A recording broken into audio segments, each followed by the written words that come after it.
जीवन हमें एक मौका देता है, इसलिए जब भी सही कॉलेज चुनने का समय आए तो सिर्फ मंगलायतन यूनिवर्सिटी आपके बेहतरीन भविष्य और सर्वांगीण विकास के लिए।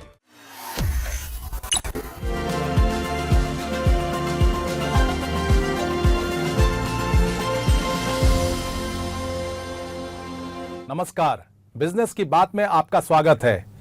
बजट में इनकम टैक्स में राहत तो मिल गई, लेकिन जीएसटी में राहत कब मिलेगी, इसका इंतजार सभी को है। सभी इस बात का इंतजार कर रहे हैं कि जीएसटी जो लगता है वो उसकी दरें कब कम होगी, चीजें कब सस्ती होंगी। चूंकि एक जीएसटी से कंज्यूमर भी जुड़ा हुआ है, कारोबारी भी जुड़ा हुआ है, लेकिन कंज्यूमर सबसे ज्यादा जुड़ा हुआ है। आपको हम बता दें कि आप जो वस्तु खरीदते हैं जीएसटी उस पे ही कलेक्ट किया जाता है और वही वो हमसे लेने वाले जीएसटी को ही कारोबारी सरकार को वसूल कर देता है। तो जीएसटी मुख्य रूप से कंज्यूमर से ही लिया जाता है। तो अगर जीएसटी में कमी आती है, जीएसटी के दर में कमी की जाती है, उसके स्लैब में कोई बदलाव किया जाता है, तो इसका सीधा सीधा फायदा कंज्यूमर को होगा। सरकार को यह फायदा होगा कि जब अगर कोई चीजें सस्ती होंगी तो बिक्री उसकी ज्यादा होगी, बिक्री ज्यादा होगी तो टैक्स कलेक्शन ज्यादा होगा। अब सवाल उठता है कि जीएसटी में राहत कब मिलेगी। सरकार, वित्त मंत्री निर्मला सीतारमण इस साल फरवरी में बजट पेश करने के बाद और उसके बाद उन्होंने फिर जुलाई में बजट पेश किया। तब उसके बाद उन्होंने कहा था कि अब इनकम टैक्स में हमने राहत दे दी, अब जो है जीएसटी की बारी है। लेकिन वो बारी कब आएगी, इसको लेकर तमाम कयास लगाए जा रहे हैं, तमाम वित्त मंत्रालय में कवायद चल रही है, तमाम काम किए जा रहे हैं। लेकिन जो माना जा रहा है वो ऐसा लग रहा है कि अगली बार जब जीएसटी काउंसिल की बैठक होगी उस समय से जीएसटी में राहत देने की कवायद शुरू हो जाएगी। और वो कवायद क्या क्या हो सकती है वो मैं जरा आपको बता दूं कि अभी जीएसटी की जो दरें हैं, जीएसटी का जो स्लैब है वो 3% है। 3% जो गोल्ड पे लगता है, उसके अलावा 5%, 12%, 18% और 28%। जो सबसे लास्ट है, सबसे ज्यादा जो है वो 28% है। उसके अलावा शेष जो लग्जरी गुड्स वगैरह कार में है। तो जो अभी ये जो मुख्य रूप से जो 4 स्लैब है, 5, 12, 18, 28, इसमें सरकार जो है वो इसकी तैयारी कर रही है कि 12% के जो स्लैब है उसको हटाया जा सकता है। उसकी जगह सिर्फ 5, 18 और 28 को रखा जा सकता है। और 12% के स्लैब में जो वस्तुएं शामिल हैं उनको, कुछ वस्तुओं को 5% में किया जा सकता है, कुछ वस्तुओं को 18% में किया जा सकता है। तो जो वस्तु अभी 12% पे है और वो अगर 5% में शामिल हो जाएंगी तो जाहिर सी बात है उन पे जीएसटी की दर कम हो जाएगी। तो जीएसटी दर कम होने से वो वस्तुएं सस्ती हो जाएंगी। लेकिन जो वस्तुएं 12% में हैं और उन पर 18 लग जाता है तो वो वस्तुएं महंगी हो जाएंगी, तो उसकी बिक्री प्रभावित हो सकती है। तो कारोबारियों को इस बात की चिंता सता रही है कि जो अगर उनकी वस्तु, जो सपोज कीजिए अगर कोई गारमेंट बेचता है, अगर गारमेंट अभी 12% में है और अगर उसको भविष्य में 18% में कर दिया जाए तो गारमेंट की कीमत ज्यादा हो जाएगी। तो कारोबारी इस बात को लेकर चिंता व्यक्त कर रहे हैं। लेकिन जो वस्तुएं 5% में अगर 12 की जगह आ जाएंगी तो वो ज्यादा सस्ती हो जाएंगी। तो कंज्यूमर को सरकार किसी न किसी हाल में राहत देने की तैयारी कर रही है और बहुत सारी वस्तुओं को 5% में लाने का भी सोचा जा रहा है। इसकी एक वजह और भी है कि अब हमारा जीएसटी कलेक्शन जो है वो काफी ज्यादा हो गया है। मतलब हमारा जीएसटी कलेक्शन जो है वो 2 लाख करोड़ के पार चला गया है प्रति माह कलेक्शन जो है हमारा। जब जीएसटी 2017 में स्टार्ट हुआ था, जीएसटी प्रणाली शुरू की गई थी, उस समय हमारा कलेक्शन लाख में भी नहीं था। फिर धीरे धीरे बढ़ता हुआ ये लाख को पार किया, 1.5 लाख को पार किया और अब जो है ये पिछले 2 महीने से 2 लाख के ऊपर, हमारा 2 लाख करोड़ के ऊपर हमारा ये कलेक्शन हो रहा है। तो इससे क्या हो रहा है कि सरकार को एक विश्वास है कि अब जीएसटी, धीरे धीरे जीएसटी से हमारा काफी अधिक कलेक्शन होने लगा है। तो सरकार भी चाहती है कि अब जनता को इसका फायदा मिले और जनता को जब सरकार जीएसटी में फायदा देगी तो जाहिर सी बात है उन सब चीजों की बिक्री बढ़ेगी, तो उससे सरकार को कोई नुकसान नहीं है। जैसे इनकम टैक्स में राहत देने से सरकार को कोई नुकसान नहीं हुआ है। सरकार उल्टा कह रही है कि इससे हमारा टैक्स कलेक्शन बढ़ेगा। क्यों बढ़ेगा? तो भाई लोग ज्यादा खर्च करेंगे, आपके हाथ में पैसा बचेगा, पैसा बचेगा तो आप खर्च ही करेंगे। मतलब अल्टीमेटली वो पैसा बाजार में ही आएगा और फिर टैक्स के रूप में सरकार के पास पहुंचेगा। तो ऐसे ही जीएसटी में होगा। अगर सरकार जीएसटी में राहत देती है तो जिन वस्तुओं में टैक्स में राहत मिलेगी, जीएसटी में राहत मिलेगी, वो वस्तुएं सस्ती होंगी और उसकी खरीदारी बढ़ेगी। तो जाहिर सी बात है फिर उससे भी टैक्स बढ़ेगा। एक तो ये बात हुई। अब जीएसटी में जो स्लैब चेंज करने की बात है, राहत देने की बात है, वो आगामी जो जीएसटी काउंसिल की मीटिंग होगी उसमें इस पे चर्चा शुरू होगी। लेकिन अभी जीएसटी काउंसिल की मीटिंग कब होगी इसकी तारीख जो है वो निर्धारित नहीं है। लेकिन उम्मीद की जा रही है कि जुलाई के फर्स्ट वीक में या जुलाई में कभी भी जीएसटी काउंसिल की आगामी बैठक हो सकती है।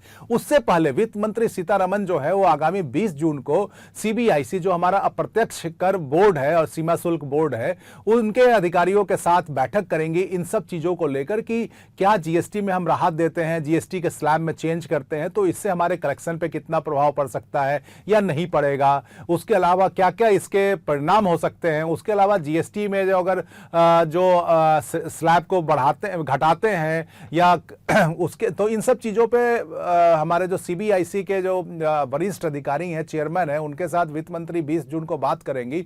उसके अलावा एक महत्वपूर्ण चीज और है कि अभी कंपनसेशन शेष वसूला जाता है, तो कंपनसेशन शेष जो होता है वो उसकी अवधि खत्म हो रही है अगले साल मार्च में। अब अगले साल मार्च से पहले ये उस कंपनसेशन शेष के भविष्य को तय करना है।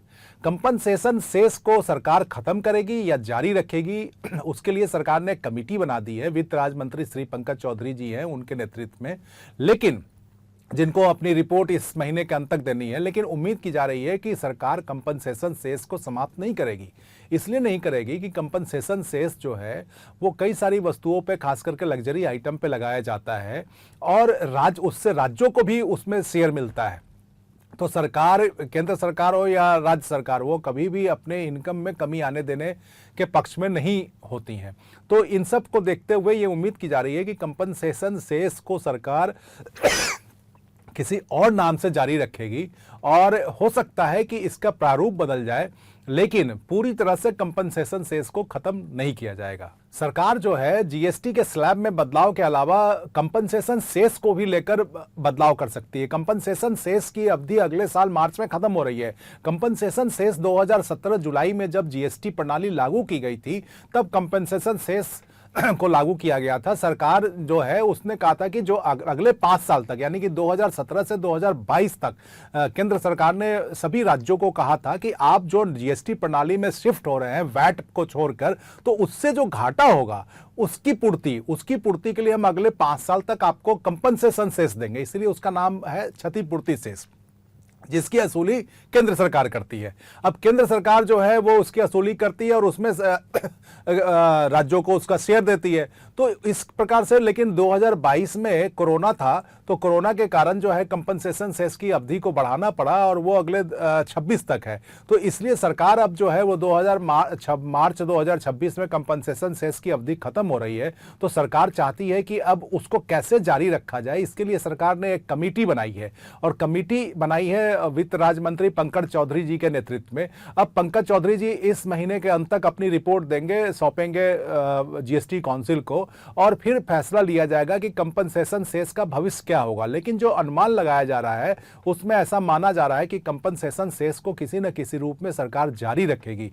जारी इसलिए रखेगी कि उससे सरकार और राज्य सरकार, केंद्र सरकार और राज्य सरकार दोनों को इनकम है, दोनों को उससे आय हो रही है। तो कभी भी सरकार जो है किसी भी आय को कम करने के लिए तैयार नहीं होती है, चाहे वो राज्य सरकार हो या केंद्र सरकार हो। इसका आप एक उदाहरण देख सकते हैं कि पिछले 3 महीने से 4 महीने से जीएसटी काउंसिल की बैठक में, जब भी जीएसटी काउंसिल की बैठक होती है उसमें जो है इंश्योरेंस के प्रीमियम पर जीएसटी घटाने को लेकर चर्चा होती है। हेल्थ इंश्योरेंस और लाइफ इंश्योरेंस पे अभी 18% का प्रीमियम लगता है, जिसको 12% या 5% करने पर विचार किया जा रहा है। हर बार वो एजेंडा में होता है, लेकिन उस पर अंतिम फैसला नहीं हो पाता है। इसलिए नहीं हो पाता है कि राज्य सरकार बाहर तो बोलती हैं कि हाँ भाई आप हम प्रीमियम घटाने के लिए तैयार है, जिससे जनता को फायदा होगा, इससे आपका जो है आप इंश्योरेंस जो खरीदेंगे वो सस्ता हो जाएगा। लेकिन चूंकि वो उस 18% को अगर 12% कर दिया जाएगा तो सरकार की आय कम हो जाएगी, राज्य सरकार की और केंद्र सरकार की। तो केंद्र सरकार, वित्त मंत्री कई बार कह चुकी है कि हम तैयार हैं, लेकिन जीएसटी काउंसिल में तभी कोई फैसला लिया जा सकता है जब सभी राज्यों में एकमत हो। कोई भी राज्य अगर तैयार नहीं होता है तो उसको कमोबेश उस फैसले को टाल दिया जाता है। तो बार बार जो जीएसटी काउंसिल की बैठक में इंश्योरेंस पे जो प्रीमियम हम आप देते हैं उस पर लगने वाले वाले जीएसटी को लेकर फैसला नहीं हो पा रहा है। सिर्फ इसलिए नहीं हो पा रहा है कि राज्य अपनी आय से समझौता नहीं करना चाहते हैं। अब पता नहीं इस बार जो आगामी बैठक होगी, 56वीं बैठक जो होगी जीएसटी काउंसिल की, वो जुलाई में हो सकती है। उसमें क्या होगा इस पे भी कोई बिल्कुल आश्वस्त होकर हम नहीं कह सकते हैं कि प्रीमियम पे, जो इंश्योरेंस प्रीमियम पे जीएसटी की दरों में, जीएसटी के रेट में कमी की जाएगी, क्योंकि पिछले 5 महीनों से इस पर कोई फैसला नहीं हो पाया है। इसलिए इस बार भी हम ये नहीं कह सकते हैं कि इस पर सरकार क्या फैसला लेगी, लेकिन उम्मीद की जा रही है कि इस बार जो है वो जीएसटी काउंसिल में इस पर कुछ फैसला हो सकता है।